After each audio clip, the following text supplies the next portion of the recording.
Assalamualaikum viewers, this is SM Shourab and welcome to my YouTube channel. আজ আপনাদের জন্য নিয়ে এসেছি অথেন্টিক থাই অমলেট রেসিপি। এটি যেমন দেখতে বাহারি ঠিক তেমনি খেতেও ইয়াম্মি। থাই অমলেটটি করতে আমি এখানে 3টি ডিম ব্যবহার করছি। আমি মিডিয়াম সাইজের অমলেট করব। যদি আপনারা এর থেকে বড় অমলেট করতে চান তাহলে ডিমের পরিমাণ বাড়িয়ে নিতে পারেন।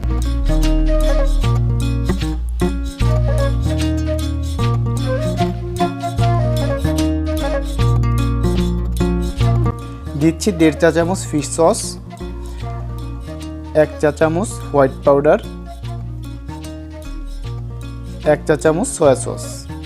আপনারা ফিশ সস স্কিপ করতে চাইলে শুধু সয়া সস দিয়েও করতে পারবেন। এবার ডিমটা ভালো করে ফেটে নিব।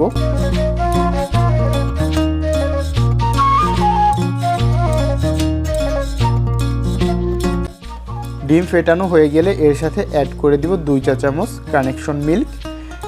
এখানে রেগুলার মিল্কও দেওয়া যাবে। দুধটা ডিমের সাথে ভালো করে মিক্স করে নিব।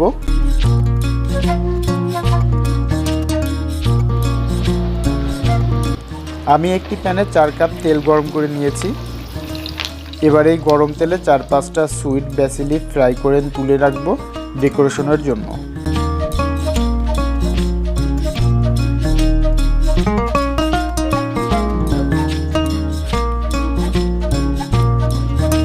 বন্ধুরা, থাই অমলেট বানাতে তেলটা প্রথমে হাই হিটে রাখতে হবে এবং ডিম দেওয়ার পরে হিটটা আস্তে আস্তে লো করে দিতে হবে। আমাদের তেলটা পারফেক্ট হিটে চলে এসেছে। এবার ডিম দেওয়ার পালা। ডিমটা একেবারে ঢেলে দিব না, অল্প অল্প করে এভাবে ঘুরিয়ে ঘুরিয়ে ঢালবো যাতে সব জায়গায় ভালোভাবে পৌঁছে যায়।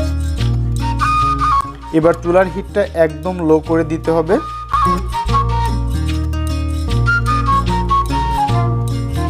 দুই মিনিট পরে উল্টে দিব। খুব সাবধানে আলতো করে উল্টাতে হবে যেন ভেঙে না যায়।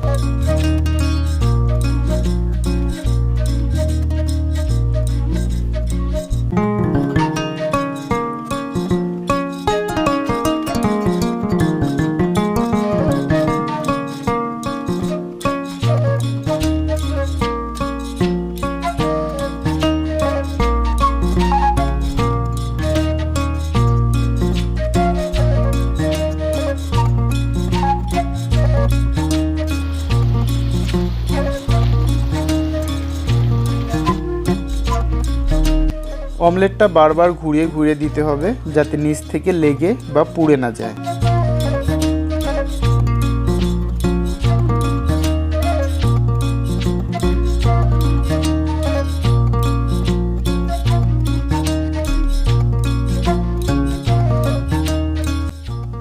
দুই মিনিট পরে তেল থেকে নামিয়ে নিব। খুব সাবধানে আস্তে আস্তে নামিয়ে নিব যাতে আমাদের ডিমের শেপটা নষ্ট না হয়ে যায় এবং ছিঁড়ে না যায়।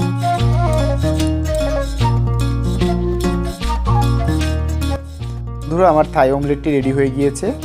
এটিকে এখন সার্ভ করব। এটি থাইল্যান্ডের জনপ্রিয় একটি স্ট্রিট ফুড। খুব সহজ এবং ঝটপট তৈরি করা যায়। আমি অথেন্টিক থাই অমলেটের লুক আনতে সুইট ব্যাসিল ও স্প্রিং অনিয়ন দিয়ে গার্নিশ করেছি। আপনারা আপনাদের পছন্দ অনুযায়ী যে কোনো গার্নিশ দিতে পারেন। তো বন্ধুরা, এই ছিল আমাদের আজকের থাই অমলেট রেসিপিটা ভালো লাগলে অবশ্যই ভিডিওতে একটি লাইক দিতে ভুলবেন না। আর মজার আরও রেসিপির জন্য আমাদের চ্যানেলের সঙ্গে থাকুন।